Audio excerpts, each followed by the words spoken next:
Support for WXAV 88.3 FM and WXAV.com is being provided by Bookies, new and used books. Bookies is an independent bookstore located at 10324 Southwestern Avenue in Chicago. They have a collection of new and used books and accept book trade-ins and donations. More information is available at bookieschicago.com and on Instagram at bookieschicago. Support for WXAV 88.3 FM and WXAV.com is provided by Northwest Community Credit Union. Northwest Community Credit Union is located on campus inside the Graham School of Management and offers financial services for the St. Xavier community. Services include student credit cards, student loans, and other financial resources. More information is available at nwccu.com. This is a WXAV 773 Sounds podcast, introducing you to the best local bands in the Chicagoland area. Hi, this is Peter Kreten from 773 Sounds here on the WXAV 88.3 FM Chicago, your escape from ordinary radio. And I am really excited for this week's featured artist of the week. It's a singer-songwriter who was originally born in Madison, Wisconsin, but she lives here in Chicago. And she has this great vibe of some post-pop punk, some indie rock, and folk, all melted together by some of the most incredible lyrics you could ever hear by any musician. I have with me the wonderful Jane Hobson here. Jane, how are you today? Hi, Peter. Thank you for that very, very kind introduction. I'm doing well. That's great to hear. And I always like kind of going back to the beginning with these interviews and everything. Could you kind of share like how you first discovered music and how you first started playing music? Yes, for sure. So my dad is actually a musician as well. He had a career as a drummer in a grunge band, a very early kind of pioneering grunge band called Killdozer. I don't know if you've ever heard of Killdozer. But yes, yeah. He was the drummer from Killdozer. So I grew up with a lot of music influences in the house, like lots of rock and punk music growing up. I was pretty lucky in that regard. But I think he was kind of probably steered me in terms of some of my taste in music. But I grew up doing a lot of choir and a lot of theater as well, like musical theater, which is how I started becoming trained vocally. And then I didn't actually start writing my own stuff until high school, I would say, but not really seriously until the early part of my college years was I actually like writing a lot of songs. Oh, wow. Now, would you say working then in musical theater kind of helped give you that push to start writing your own music then? Yeah, I mean, I did some like semi-professional theater when I was pretty young. I was acting a lot and taking these voice lessons. And I think learning to sing was really important for me in terms of music. And I actually still am involved in theater in Chicago. I like help run a theater company in my free time. I volunteer there. Oh, awesome. So it's still definitely a part of my life. But I think especially when I was in high school and in my adolescence, I kind of had a bit of a tortured relationship to theater because it's pretty competitive and hard, and you really have to like put yourself out there and get rejected, and you kind of have to like live at like you're just really at the beck and call of a director. You don't have a ton of autonomy as an actor, and I think especially when I was young, I had kind of a hard time with that feeling of like not really getting to make any creative decisions. And I think some of me starting to write my own music was almost a reaction to that feeling of being an actor and just like not being able to pick what I wanted to do or pick the project. Oh, interesting. Yeah, so I think for me it felt almost rebellious to kind of walk away from theater and like start doing something that was really like different to me, that I would have a lot of my own kind of autonomy as an artist for the first time. So I think that's part of why I wanted to do that. But also, of course, like having my dad and his influence and him tell me like stories of his kind of crazy adolescence touring and like playing in this crazy band. That was always kind of in the back of my mind as well. And I think I was kind of inspired by that punk mentality more than I was that kind of more rigid theater mentality. That's so fascinating because it sounds like you have this DIY DNA in you. Yes. Yeah, and then you go to this very highly structured musical theater background where, I mean, it sounds like those two heads had to collide a number of times and everything, and then you kind of liberated yourself as an artist then when you struck out on your own. Yeah, that's how it felt at the time. I think it was like kind of hard for me to let go of these like dreams I had of, I mean, I don't, not for a long time did I think I was really going to be like on Broadway or anything. Maybe when I was a little kid, I felt that way, but I like was really very serious about it. I wanted to go to conservatory to get a BFA in musical theater for college. Like I wanted to do this entire path, and it was kind of freeing to like walk away from it on a certain level. Though I still have love for theater, of course. But yeah, theater is just so different from being in like a band. Like being in a play is actually, in my opinion, it's harder to be an actor than a musician. Really? Yeah. Yeah. It's a lot more time. Yeah, I can believe that. You work with people a lot differently. Well, not only that, I mean, when you're acting, you're putting someone else's shoes on. Where I got to imagine with you as a musician, it's you being able to open yourself up to others, which kind of leads me to your approach to songwriting, because I mean, you have some really just beautiful lyrics and everything, but I mean, they're so personal. Would you be willing to share kind of your approach to how you write your music and everything? Because do you always start with lyrics first, or do you kind of sometimes start with like a melody and then the melody will kind of dictate some of the lyrics and everything? I identify as a lyric-driven artist. I think, I mean, I studied English in college, so I think like writing and lyrics are kind of central to me. Mm-hmm. Like I wasn't really trained as a guitarist necessarily. That kind of came after the process of like the singing and the lyric writing. So I think it depends on the song. I used to start out more with lyrics and then work on chord progressions and melodies. And I think now I've started doing the opposite, where I start with the chord progression I like and then try to write kind of on top of it. But yes, definitely I write very personal lyrics. It can sometimes feel too personal. But like my dad always jokes that it's like reading a diary or something. And I think that, yeah, it's definitely vulnerable, but at the same time, it's kind of its own character. It's not always like, sometimes it's exaggerated from my real life. Like the lyrics themselves and the stories that I tell aren't always, often the lyrics are a bit more extreme, I think. Kind of like turning the volume up to 11. Yes. It is normally about my most like intense feelings. Also, when I write a song, it's kind of because I'm upset about something, and it feels like its own kind of emotional catharsis. I think that's maybe like a little cringy to say, but it is kind of cathartic to be able to like write the song and get it out of my head. But yeah, it's definitely, I think I'm known to be a little bit dramatic in my songs. Gotcha. Well, I mean, the music is really fabulous, and you have a really, really wonderful album that you released a couple of years ago called Attic Days. Yes. And it's a really great record, and you have some great songs on there, from Chelsea to Know Thyself. I mean, it does at times feel like we're reading your diary in that. And I read in an interview about how you wrote this in like an attic apartment and everything. Can you kind of talk about the approach you did for writing that record? Yeah, that's a great question. First of all, thanks for the shout out. I'm glad you like Know Thyself. I feel like no one ever mentions that song. It's kind of become a B-sider in my mind. I would say that song, it's interesting. So the first album I wrote in college was called Early College, and it was just kind of written over the first few years of being in college. And then Attic Days were my first years out of college, living in Chicago in literally an attic. It was kind of like this tiny little dollhouse apartment that I was sharing with one of my best friends from college, Clara. And it just felt like our lives were like so like fake. Something about being in that tiny little, it was so like the ceilings were so short. We couldn't have anyone in there over like 6 feet tall.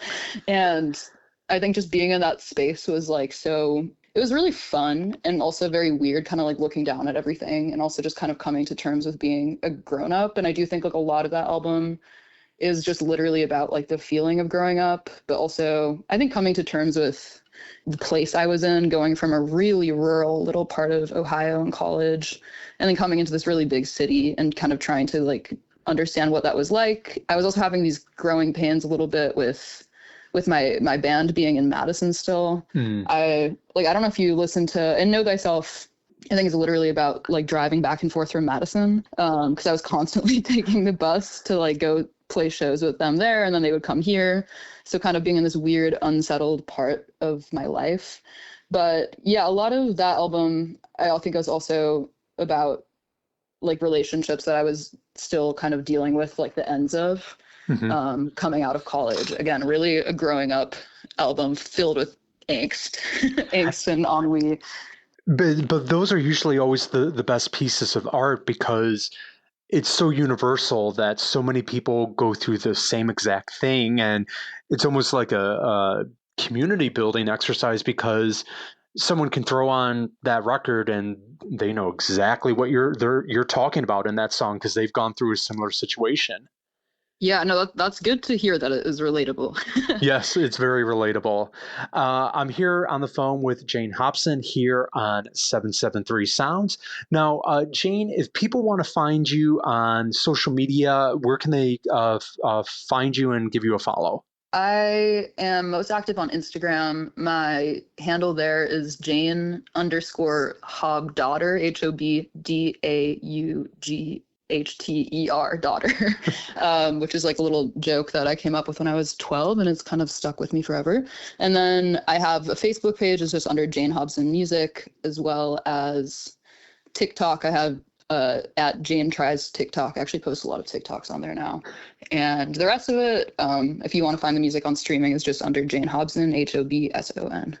And you can go specifically to her Bandcamp, which is janehobson.bandcamp.com. And I'm actually at your Bandcamp right now, and you've been releasing some new music recently. You have Girls in Chicago, you have 25, and Walking in Circles. Will these tracks all be part of a forthcoming album that you're working on? Yeah, that's a great question. Those songs, I think, are going to be standalone singles. Okay. I'm working on a new album right now, and the songs on my new album that I haven't released yet feel so different than those singles. But I do love those singles, and I think it would be nice to compile them on something physical at some point. So I have thought about just making like a little CD or something with just those singles on them. Because Girls in Chicago also, I feel like, is probably my most popular song. But I don't feel like it actually matches like any other like larger body of work I've made. Interesting. Now, it's fun that you mentioned putting something out like as a physical album and everything. We're recording this the day before Record Store Day. Would you consider yourself a big collector of physical media? And for you then as an artist, what is it like? Like, it's one thing when you put a song of yours on Spotify or Bandcamp or things like that. Those are great services, but it's got to be a totally different experience when like you see something that you created and it's a vinyl record or it's a CD or it's a cassette tape. Yeah, definitely. I love having the physical media. I still have a CD player that I listen to mostly in my car. But I do have a collection of records that's certainly grown over the past few years. A lot of stuff that my parents ended up giving me, probably things they were sick of. But I have others that I've bought in Chicago and Madison, kind of collected over the years. I'd say I am very lucky to have vinyl. I feel like it's kind of rare that most indie artists in this day and age are able to afford to press vinyl, because it's pretty expensive. But when I first got those records, I think I did shed a tear of just like pure like wow of just seeing all that work on a record. Like it makes everything feel so much more real than it ever does just, uploading it to your distributor to put on the internet. That's just so much less tangible. Yeah, I can believe it. But speaking of the real, you have a couple shows coming up. You're going to be back in Madison, Wisconsin in May. And then you're also playing Chubas right here in Chicago on Saturday, July 18th. And you go on at 7:30 at Chubas. Yes. For anyone who's never seen one of your performances, what can they expect? Ooh, what can they expect? I think people are often tell me that my band is more loud and more raucous and a little like harder than what they expect. I think I do like to play loud and to shred and stuff, but I also like to have a few moments of softness where sometimes I'll play like an acoustic little solo ballad in the middle of the show. And I'm pretty goofy on the mic as well. I like to make jokes and really try to talk to the audience. I would say it's a pretty fun time. I consider myself to be a live performer first in terms of like my musician identity. I love to perform. Oh, that's awesome. How then do you, what is it like for you then as a live performer with like connecting with the audience? Like, because I've never been in a band. I am probably sadly the least musical person out there, but it's got to be like a really incredible experience when like you can tell the room is feeling the vibe. Yes. Yeah. Having that type of a show where everything is just gelling and it's like sounding good and you can tell people are enjoying it, it is such an electric energy. And I feel so grateful every time I end up in a room like that. Not every show is like the same. Not every show is equal. But I feel like I get a lot of anxiety building up to a show, just trying to put it together and like trying to get people to come out and promoting it. I really want it to be successful every time I take a show. It's because I think it's going to be successful.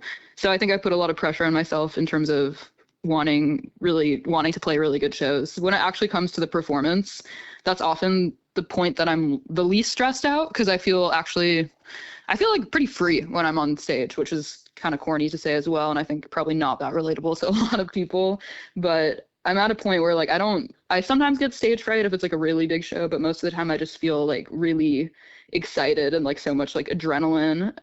And often I just feel like, especially when the band is gelling, I just feel like really, really in my element when I'm on stage. Oh, that's awesome.